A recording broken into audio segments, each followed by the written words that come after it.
मुस्लिम league नून को एक बहुत बड़ा धचका लगा है। ये तैयबा गुल के जो इल्जामात हैं ये सच साबित होते हैं तो फिर इमरान खान साहब के लिए बहुत बड़ी प्रॉब्लम स्टार्ट हो जाएगी। जाहिर बात है, जो फैसला आपके हक में ना आए तो आप यही चाहते हैं कि वो छोटे से छोटा ही होना चाहिए, आपको अच्छा नहीं लगता। तो मैंने उनको कहा कि सर ये नहीं बनता, मतलब किस बात के ऊपर गद्दारी का मुकदमा हम बना दें, ये नहीं हो सकता। आज वही इमरान खान जो है उनको इस किस्म के मुकदमे का सामना है। तो उस सवाल का जवाब जो है वो जनाब सामने आ गया। वो सवाल था फैसल वाडा किधर है। इमरान रियाज खान साहब को फ्रीडम ऑफ मूवमेंट उनके पास होनी चाहिए, वो चाहे अमेरिका जाना चाहें, चाहे लंदन जाना चाहें, चाहे दुबई जाना चाहें। दूसरा, इमरान रियाज खान साहब की एक वीडियो भी सामने आई है।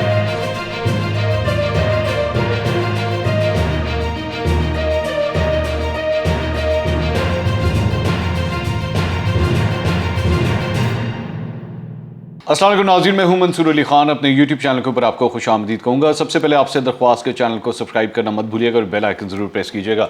नाज़रीन, आज से बाकायदा तौर पर अब हमारे सारे वीलॉग्स जो हैं वो आज से अब इसी स्टूडियो से हुआ करेंगे और रेगुलरली अब आपके साथ जो है वो राब्ते में रहेंगे। आज काफ़ी इंटरेस्टिंग चंद खबरें हैं और आप जानते हैं कि आज आखिरी दिन है इलेक्शन कैंपेन का। ये जो 20 हल्कों के अंदर इलेक्शन कैंपेन होने जा रहे हैं उस सिलसिले में आज आखिरी दिन है और इस सिलसिले में मतलब जो आखिरी दिन होता है ना उसमें भरपूर फुल थ्रॉटल के साथ चौथे पांचवें गियर के अंदर जो है वो इलेक्शन कैंपेन चलती है, क्योंकि रात 12 बजे तक आपके पास टाइम होता है। इसी से रिलेटेड चंद खबरें हैं, जरा सबसे पहले उनको भी ज़रा डिस्कस करते हैं। एक तो जो डेवलपमेंट हुई है वो ये है कि इलेक्शन कमीशन ऑफ पाकिस्तान ने जो है वो लाहौर के 4 हल्कों में और मुल्तान के 1 हल्के में जो है वो फ़ौज तलब कर ली है और उसकी वजह जो है वो सेंसिटिविटी कही जा रही है कि यहाँ पे हालात काफ़ी कशीदा हो सकते हैं, जिसकी वजह से ये फ़ौज को जो है वो तलब किया गया है। इस सिलसिले में हमारी इत्तलात के मुताबिक वज़ारत दाखिला का इजलास भी जो है वो आज तलब किया गया है। इसी से रिलेटेड एक ख़बर जो है वो नज़ीर चौहान के हल्के से भी कल रात को आई थी। हम आपसे कल तो इसको डिस्कस करना भूल गए क्योंकि तब तक हमारी रिकॉर्डिंग हो चुकी हुई थी। नज़ीर चौहान ने बेसिकली ये दावा किया है कि उनके एक जो दफ्तर होता है पोलिंग के लिए, जो उनकी पार्टी का जो एक दफ्तर होता है, वहाँ पे पाकिस्तान तहरीक इंसाफ के जो रहनुमा हैं उनके बंदों ने जनाब उसके ऊपर हमला किया। ये इल्ज़ाम है नज़ीर चौहान की जानिब से। ये पहला वाक़या नहीं है इस हल्के से रिलेटेड जहाँ पे कशीदगी हुई है, इससे पहले भी एक वाक़या इसमें इस तरह का हो चुका है। तो इसलिए अब आप इस बात से अंदाज़ा लगा सकते हैं कि हालात जो हैं वो किस हद तक कशीदा हैं, जिसकी वजह से ये फ़ौज जो है वो तलब की गई है। अब इसी से रिलेटेड एक और ख़बर, चूँकि इलेक्शन ये 17 के तो इलेक्शन आ ही रहे हैं, उसके बाद 22 तारीख को भी एक बहुत बड़ा इलेक्शन है। कई लोग जो हैं वो उसका फोकस फ़िलहाल नहीं कर रहे, लेकिन असल तो जो पंजाब का जो बादशाह का ताज है वो तो 22 तारीख को पहना जाना है।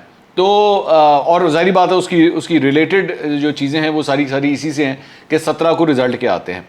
अब जो 22 की जो रेस है सीएम के लिए, उसमें मुस्लिम लीग नून को एक बहुत बड़ा धचका लगा है और वो धचका लगा है जनाब फैसल नियाजी साहब की सूरत में। फैसल नियाजी साहब जो हैं वो मुस्लिम लीग नून के एमपीए थे और ये वो जो 4 मुनरिफ अरकान थे जो नाराज़ हुए थे मुस्लिम लीग नून की से, उसमें से 3 की तो वापसी हो गई थी। फैसल नियाजी के हवाले से कहा जा रहा था कि मुस्लिम लीग नून ने बड़ी सर तोड़ कोशिशें की कि उनको भी जो है वो मना लिया जाए, लेकिन बात जो है वो कुछ बनी नहीं और फैसल नियाजी जो हैं वो पाकिस्तान तहरीक इंसाफ को प्यारे हो गए। मतलब उन्होंने इस्तीफ़ा दे दिया हुआ था, आज उनका बाकायदा तौर पर इस्तीफ़ा जो है वो मंजूर हो गया और अब वो जो हैं उन्होंने बाकायदा तौर पर पाकिस्तान तहरीक इंसाफ में जो है वो शमूलियत इख्तियार कर ली है। और सिर्फ ये नहीं हुआ बल्कि इसकी वजह से अब ये भी हुआ है कि मुस्लिम लीग नून का जो है वो एक वोट जो है वो भी कम हो गया। 177 वोट थे, तो अब ये एक वोट कम होने से ये 176 के ऊपर आ गए हैं और पाकिस्तान तहरीक इंसाफ 173 पे खड़ी है। तो 3 वोटों का फ़र्क जो है वो अब इन दोनों के दरमियान रह गया है।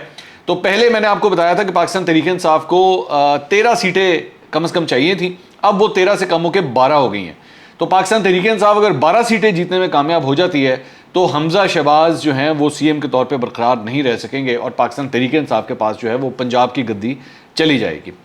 फैसल नियाजी साहब के बारे में ये कहा जाता है कि फैसल नियाजी साहब जो हैं वो पहले से ही पाकिस्तान तहरीक इंसाफ के साथ बड़ी वो कुर्बत रखते थे, लेकिन आखिरी इलेक्शन में जब उनको टिकट नहीं मिला था तो मुस्लिम लीग नून के टिकट के ऊपर उन्होंने इलेक्शन लड़ा और मुस्लिम लीग नून के टिकट पे इलेक्शन वो जीत गए और यहाँ पर आ गए।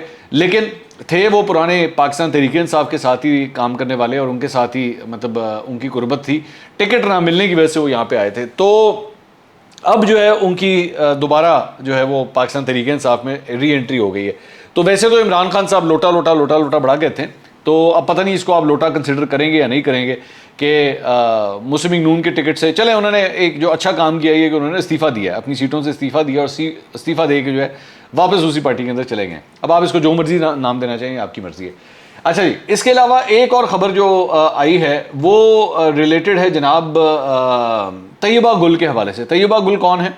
तैयबा गुल जनाब वो खातून हैं जिन्होंने साबिक चेयरमैन नैब जावेद इकबाल के ऊपर जो है बड़े संगीन नौयत के इल्ज़ाम लगाए थे, और अपने इल्ज़ाम के अंदर उन्होंने ये भी कहा था कि जी इन्होंने मुझे जिनसी तौर पर हरासा करने की कोशिश की, और जो है इन्होंने इनकी वीडियोज़ वगैरह भी बनी। उसके बाद इन्होंने ये इल्ज़ाम लगाया था कि जनाब मैं जब वज़ीर-ए-आज़म से मैंने रब्ता किया तो इन्होंने मुझसे फ़ोन शोन वगैरह मेरे ले लिए और मुझे वज़ीर-ए-आज़म हाउस के अंदर रखा गया। ये उनका इल्ज़ाम है। और उन्होंने ये भी इल्ज़ाम लगाया कि जनाब ये तकरीबन मुझे 45 दिन तक वज़ीर-ए-आज़म हाउस के अंदर रखा गया और मेरा बाहर की दुनिया से कोई रब्ता नहीं था, और इनको इस बात का डर था, मतलब इनके मुताबिक बकौल इनके, कि इनको जनाब इस बात का डर था कि अगर मेरा बाहर की दुनिया से रब्ता रहा तो ये ना हो कि जियो जो है वो मुझे बुला ले और मेरे इंटरव्यूज़ वगैरह वहाँ पे नशर हो जाएं, बल्कि मेरे जो इल्ज़ामात हैं उसके ऊपर इस सारे मामले को पाकिस्तान तहरीक इंसाफ की साबका हुकूमत ने इस्तेमाल किया, मेरे ख़िलाफ़ जो है वो इस चीज़ को इस्तेमाल किया, और अपने फ़ायदे के लिए अपने जो इनके केसेस थे नैब के अंदर, उनके अंदर भी इनको काफ़ी हद तक रिलीफ मिला। अब हुकूमत ने जनाब आज इस बात का ऐलान किया है, मरियम औरंगज़ेब ने आज प्रेस कॉन्फ्रेंस की और प्रेस कॉन्फ्रेंस में कहा कि जी हम इस सिलसिले में बाकायदा तौर पर अब एक इंक्वायरी कमीशन बनाने लगे हैं जो तैयबा गुल के इन तमाम इल्ज़ामात का जो है वो इसकी छानबीन करेगी, क्योंकि ये बड़े सीरियस नौयत के जो है इल्ज़ामात हैं। उन्होंने फिर इमरान खान साहब के ऊपर ये भी इल्ज़ाम लगाया कि जनाब रियासत मदीना का नाम लेने वाले जो है उसने अगर एक ऐसी औरत जिसने ये इतना बड़ा इल्ज़ाम लगाया था कि चेयरमैन नैब जो है वो मेरे साथ इस किस्म की हरकतें कर रहा है, एक शादीशुदा औरत के साथ इस किस्म की हरकतें कर रहा है, तो उसको इंसाफ देने के बजाय उसके उन इल्ज़ामात को उन्होंने अपने लिए इस्तेमाल किया। ये मरियम औरंगज़ेब का कहना है। लेकिन इस सिलसिले में ज़रूरी है कि पाकिस्तान तहरीक इंसाफ का मौक़िफ़ भी आपके सामने रखें। उनका ये कहना है कि जी ये बड़ी बचकाना किस्म की बात है कि ऐसी कोई बात हुई हो, क्योंकि वज़ीर-ए-आज़म हाउस में कौन आता है और कौन जाता है इसका पूरा रिकॉर्ड जो है वो वज़ीर-ए-आज़म हाउस जो है वो एक सबसे टॉप सिक्योरिटी एरिया है, तो उसमें कौन आ रहा है कौन रह रहा है, 45 दिन तक अगर कोई रह रहा है तो इसका सारा रिकॉर्ड जो है वो मौजूद होना चाहिए। किसी को वो प्राइम मिनिस्टर हाउस है, वो कोई जेल नहीं है कि जिसके अंदर आप किसी को इस तरह कैद करके रख लें और पता ना लगे। बहरहाल ये तो अब इंक्वायरी होगी तो पता लगेगा कि सच कौन बोल रहा है। अगर तो इमरान खान साहब की बात के अंदर सदाकत है तो फिर मेरे ख्याल में उन्हें परेशान होने की ज़रूरत ही कोई नहीं, कोई ऐसी परेशानी वाली बात नहीं है। लेकिन अगर नहीं है और ये तैयबा गुल के जो इल्ज़ामात हैं ये सच साबित होते हैं तो फिर इमरान खान साहब के लिए बहुत बड़ी प्रॉब्लम स्टार्ट हो जाएगी। जहाँ पे प्रॉब्लम्स की बात हो रही है तो वहाँ पे एक और ख़बर भी मैं आपके साथ शेयर कर दूँ कि इमरान खान साहब के हवाले से ये जो फैसला सामने आया है, फवाद चौधरी साहब कल मौजूद थे काशिफ अब्बासी साहब के शो के अंदर, तो मैंने बैठ के पूरा वो प्रोग्राम देखा। उसमें फवाद चौधरी साहब से मुख्तलिफ़ किस्म के सवालात किए गए आर्टिकल 6 के हवाले से और इस तरह की बातें। उनको ज़ाहिर बात है बहुत एतराज़ था कि जी सुप्रीम कोर्ट की जो जजमेंट आई है वो क्यों मतलब इस तरह की जजमेंट क्यों आई है। एक तो उन्होंने एतराज़ किया जनाब 86 सफ़ों की जो है वो जजमेंट उठा के लिख दी, ये तो सिर्फ 3 सफ़ों की होनी चाहिए थी। ज़ाहिर बात है जब फैसला आपके हक़ में ना आए तो आप यही चाहते हैं कि वो छोटे से छोटा ही होना चाहिए, आपको अच्छा नहीं लगता। तो जे फैसला ताड़े हक़ चाहे ना तो फिर आप वो जो 10 वॉल्यूम याद है आपको, वो जो JIT के 10 वॉल्यूम थे, फिर आप 10 के 10 वॉल्यूम पढ़ते हैं क्योंकि आपको उसमें से सियासी फ़ायदा नज़र आ रहा होता है। तो अगर आपका वो जिस तरह एक छोटा सा बच्चा होता है ना, बच्चे ने अगर पर्चा अगर अच्छा किया हो ना और उसके मार्क्स अच्छे हैं तो वो जो रिजल्ट कार्ड है ना उसको बार बार देखता है। वो दिन में कोई 4 दफ़ा 8 दफ़ा उसको देखता है कि यार है मेरे कितने चंगे नंबर आए हैं। तो अगर नंबर अच्छे ना आए ना तो वो एक ही दफ़ा पढ़ता है उसे, और कई तो ऐसे होते हैं जो उधर ही फाड़ भी देते हैं और कई जो होते हैं उसको लुका देते हैं कहीं पे कि माँ बाप ना देख लें। तो मेरा ख्याल में फवाद चौधरी साहब को इसलिए 86 सफ़ों का वो जो जजमेंट आई है वो ज़्यादा पसंद नहीं आई।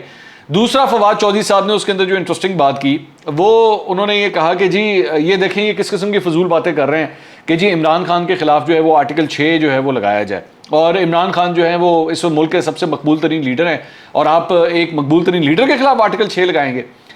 अच्छा, अब मेरा इसके ऊपर एक बड़ी मुद्दबाना किस्म की गुजारिश है भाई। बात यह है कि जब पैनामा का केस हुआ था और नवाज शरीफ को नाअहल किया गया था तो उस वक्त आप लोग यही बात कहते थे कि जनाब अगर इसने चोरी की है, अगर इसने करप्शन की है तो ये बरीज़िम्मा नहीं है, चाहे मुल्क का वज़ीर आज़म क्यों ना हो। इंसाफ जो है वो सबके लिए बराबर होता है। तो अगर यहाँ पे आइन की खिलाफ वर्जी हुई है, कानून की खिलाफ वर्जी हुई है, अगर हुई है, जाहिर बात है जजेस फैसला करेंगे। मैं कोई नहीं होता कि मैं बताऊं कि जनाब आर्टिकल, मैं भाई उन एंकरों में से नहीं हूं जो यहाँ पे गद्दारी के फतवे लगाएं या आपको ये बताएं कि जनाब एनु टांग दो, एनु पुट्ठा टांग दो, ये गद्दार है, इसको बाहर निकालें यहाँ से। मैं उस किस्म का बंदा नहीं हूँ। लेकिन मैं ये कह रहा हूँ कि इसकी ये तो नहीं आप कह सकते कि जी क्योंकि इमरान खान साहब बड़े मकबूल लीडर हैं, और बिल्कुल हैं, उसमें कोई शक नहीं है, तो इसके लिए जनाब आप उनके खिलाफ जो है वो कोई आईनी और कानूनी कार्रवाई नहीं कर सकते। असल बात यह है, आईनी और कानूनी कार्रवाई होनी चाहिए, हर सूरत होनी चाहिए। लेकिन मैं साथ ही साथ ये भी कहता हूं कि सिर्फ सियासतदानों के खिलाफ नहीं होनी चाहिए, चाहे वो इमरान खान ही क्यों ना हो, चाहे वो इमरान खान ही क्यों ना हो, लेकिन सिर्फ सियासतदानों के खिलाफ नहीं होनी चाहिए। अगर कोई जज है, अगर कोई जर्नैल है, कोई भी है, कोई भी आइन को अगर तोड़ता है, कानून को तोड़ता है, सबको एक ही कटोरे में लाके खड़ा करें। मैं पहले भी मैं यही बात कहता था कि जब ये आर्टिकल 6 की बातें ख्वाजा आसिफ के हवाले से होती थी, या उस वक्त आपको याद होगा, ये बेसिकली ख्वाजा आसिफ जो बशीर मेमन थे FIA के साबिक DG, उन्होंने ये बात कही थी कि जी मुझे कहा गया कि जनाब ख्वाजा आसिफ के खिलाफ आर्टिकल 6 लगाएं, गद्दारी का मुकदमा चलाएं। तो मैंने उनको कहा कि सर ये नहीं बनता, मतलब किस बात के ऊपर गद्दारी का मुकदमा हम बना दें, ये नहीं हो सकता। आज वही इमरान खान जो है उनको इस किस्म के मुकदमे का सामना है, और हुकूमत जो है वो आजकल ये प्लानिंग कर रही है कि जनाब इनके खिलाफ जो है ना हम ये मुकदमा जो है वो चलाएं। तो ये जो पॉइंट है ना कि जी वो बड़े मकबूल लीडर हैं, इसका मकबूलियत के साथ कोई ताल्लुक नहीं है। तो मतलब कल को अगर मकबूल लीडर कोई कत्ल कर दे तो आप कहें नहीं जनाब देखें इतना मकबूल लीडर है, आप उसके खिलाफ कार्रवाई किस तरह कर सकते हैं? इस तरह नहीं हो सकता। मेरी नज़र में आइन और कानून को तोड़ने वाला, दोबारा सुनिए, आइन और कानून को तोड़ने वाला वो उतना ही बड़ा मुजरिम है मेरी नज़र में जितना बड़ा एक कातिल होता है। क्योंकि अगर उसने आइन की और कानून की खिलाफ वर्जी की है तो उसने गोया इस मुल्क के अंदर एक कत्ल किया है, वो उससे कम नहीं है। और वो कोई भी हो, वो नून से हो, पीपल्स पार्टी से हो, PTI से हो, कोई जज हो, जर्नैल हो, कोई भी हो, उसके साथ एक जैसा ही सलूक होना चाहिए। तो एक तो ये बात थी। दूसरा जो कुछ खबरें आपके साथ डिस्कस करनी थी, शेख रशीद साहब आज जो है वो लाहौर की एक अदालत के अंदर पेश हुए, और मामला था एंटी करप्शन के हवाले से कि जी एंटी करप्शन वाले जो उनके खिलाफ तहकीकात करना चाह रहे थे। तो फिलहाल कोर्ट ने जो है वो उनके खिलाफ किसी किस्म की कार्रवाई से जो है वो महकमे को रोक दिया गया, और शेख साहब को एक रिलीफ जो है वो इस सिलसिले में मिला है। अब देखें आगे ये मामला जो है वो कहाँ जाता है।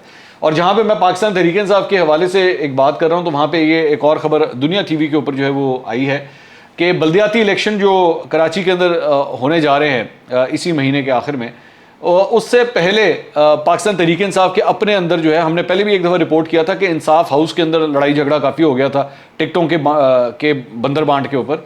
तो अब जो है वो पाकिस्तान तहरीक इंसाफ के MNA अब्दुल शकूर शाद जो है, इन्होंने पार्टी छोड़ने और असेंबली जाने की धमकी दी है। और ये बात किस तरह पता लगी है कि उन्होंने बेसिकली जो पाकिस्तान तहरीक इंसाफ के रहनुमा हैं अली जैदी, उनके नाम एक वॉइस मैसेज जो है वो भेजा, तो वो वॉइस मैसेज जो है वो पब्लिक हो गया, मंजर आम पे आ गया। तो जिसके बाद ये पता लगा कि जनाब मामला जो है वो इतने ख़राब है। अब उनका ये इल्ज़ाम है कि जी मेरे खिलाफ मुहिम चलाने वालों को जो है वो टिकट दी जा रही है, जिसकी वजह से ये नाराज़ है। अच्छा, ये अब्दुल शकूर शाद जो हैं, ये कौन है, ये मैं आपको थोड़ा सा बता दूँ। ये वो हैं जिन्होंने बिलावल भुट्टो जरदारी को लियारी के इलाके से हराया था, और ये MNA हैं पाकिस्तान तहरीक इंसाफ के। और ये पहले भी, ये जब इवन पाकिस्तान तहरीक इंसाफ हुकूमत में भी थी ना, तब भी ये PTI की गवर्नमेंट के ऊपर बहुत क्रिटिसाइज़ किया करते थे। ये इस बात को खातिर में नहीं लाते थे कि इनका भी ताल्लुक उसी जमात से है, तो ये काफ़ी क्रिटिसाइज़ किया करते थे। अब ये जो बल्दियाती इलेक्शंस होने जा रहे हैं, इसकी टिकट के ऊपर भी जो है वो इनको तहफ़्फ़ुज़ात हैं, जिसके बाद ये बात सामने आई है। और जहाँ पे हम कराची की सियासत की बात कर रहे हैं, तो वहाँ पे मैंने कई दफ़ा अपने व्लॉग्स के अंदर एक सवाल उठाया था, तो वो उस सवाल का जवाब जो है वो जनाब सामने आ गया। वो सवाल था फैसल वाडा किधर हैं, फैसल वाडा किधर हैं। तो फैसल वाडा साहब को एक सवाल से बड़ी चिढ़ होती थी। मतीउल्लाह जान ने जब उनसे पूछा था जनाब आपने अमरीकी शहरियत कब छोड़ी थी, तो उस पर वो काफ़ी गुस्से में आ जाते थे। तो मेरा सवाल जो है वो बार बार ये था कि फैसल वाडा किधर हैं। फैसल वाडा साहब जो हैं जी वो लाहौर के अंदर नज़र आए हैं, और वैसे तो कराची के अंदर बल्दियाती इंतखाबात हो रहे हैं, फैसल वाडा साहब को तो एक्चुअली वहाँ पे होना चाहिए, लेकिन फैसल वाडा साहब जो हैं वो लाहौर में नज़र आए एक गैदरिंग के अंदर, और यहाँ पे जो पाकिस्तान तहरीक इंसाफ की कैंपेनिंग हो रही है उसके अंदर वो पाए गए। पाकिस्तान तहरीक इंसाफ के बारे में मैं आपको बता दूँ कि इनकी एक बड़ी लंबी जो लिस्ट है साबिक वज़रा की और सबकी, इन सब की मुख्तलिफ जिम्मेदारियाँ जो हैं वो लगी हुई हैं मुख्तलिफ हलकों के अंदर। मतलब 2 को इधर, 2 को उधर, 3 को इधर, इस तरह करके हर जगह जो है वो सबको उन्होंने भेजा है। तो इसीलिए फैसल वाडा साहब को भी मेरे ख्याल में यहाँ पे बुलाया गया होगा। एक और ख़बर जो है वो एंकर पर्सन इमरान रियाज खान साहब के हवाले से है। उनके बारे में ख़बर ये सामने आई कि जनाब कल रात को वो एमिरेट्स की फ़्लाइट से दुबई जाना चाहते थे, लेकिन इमिग्रेशन ने जो है वो उनको रोक लिया और पता ये लगा है कि उनका नाम जो है वो ब्लैक लिस्ट के अंदर डाल दिया गया है, जिसकी वजह से वो ट्रैवल नहीं कर सकते और उनको घर वापस जाना पड़ा। इमरान रियाज खान साहब का ये कहना है कि जी मैं जो है वो अपना कोई चेकअप्स मैं करवाना चाहता था, जिसकी वजह से मैं बाहर जाना चाह रहा था, और चूँकि मुझे शक है या डॉक्टर्स को कुछ शक है कि कहीं मुझे कोई ऐसी चीज़ खिलाई या पिलाई ना गई हो, तो इस वजह से मैं चेकअप करवाने जा रहा था। तो अल्लाह उन्हें सेहत दे, अल्लाह उन्हें लंबी उम्र दे। मेरा ख्याल में, मेरी अपनी ये पर्सनल राय है कि ये नाइंसाफ़ी है, ये ज़्यादती है। इमरान रियाज खान साहब को फ्रीडम ऑफ मूवमेंट उनके पास होनी चाहिए। वो चाहे अमेरिका जाना चाहें, चाहे लंदन जाना चाहें, चाहे दुबई जाना चाहें, उनको बिल्कुल जाने देना चाहिए। ये इस हुकूमत की बेवकूफ़ी है कि मुझे नहीं पता ये किसने ये सजेशन दी है कि आप इमरान रियाज खान को जो है वो रोक लें। मैं अलबत्ता मैं अनरिलेटेड, मैं पहले ये बात बता दूं, अनरिलेटेड मेरे पास कुछ खबरें हैं जो मैं आपके साथ शेयर कर देता हूं। वो ये है कि चंद यूट्यूबर्स, मैं दोबारा कह रहा हूं अनरिलेटेड, चंद यूट्यूबर्स जो इस वक्त पसंदीदगी की लिस्ट में नहीं शामिल, वो अपना साजो सामान लेके पाकिस्तान से बाहर जाना चाह रहे हैं। उनमें से चंद चले गए, और चंद जो है वो जाने का इरादा भी रखते हैं, और चंद ने अपनी टीम्स के एक दो बंदे भी जो हैं वो पाकिस्तान से बाहर भेज दिए। मैं सिर्फ आपको ये खबर दे रहा हूँ। लेकिन इमरान रियाज खान साहब को, दोबारा coming back to the topic, Imran Riyaz Khan sahab को जाने देना चाहिए अगर वो अपनी सेहत के लिए जाना चाह रहे हैं। वैसे तो पाकिस्तान के अंदर भी हर किस्म की फैसिलिटीज़ मौजूद हैं, और मुझे अच्छी तरह याद है कि नवाज शरीफ को भी यही कहा जाता था कि जनाब ऐसी कौन सी बीमारी है जिसका इलाज पाकिस्तान में नहीं हो सकता। तो लेकिन फिर भी जब उनको जाने दिया गया, जब नवाज शरीफ को जाने दिया गया, तो फिर इमरान रियाज खान साहब को भी जाने देना चाहिए। अगर वो हर देखें, इंसान के पास अगर पैसा है और वो चाहे अपने बुखार का इलाज भी जाके अमेरिका से करवाना चाहिए या लंदन से करवाना चाहिए, तो उसका राइट है, आप उसको जाने दें। नवाज शरीफ का केस अलबत्ता डिफरेंट है। ऑब्वियसली मैं नवाज शरीफ और इमरान रियाज खान को इस तरह कंपेयर नहीं कर सकता।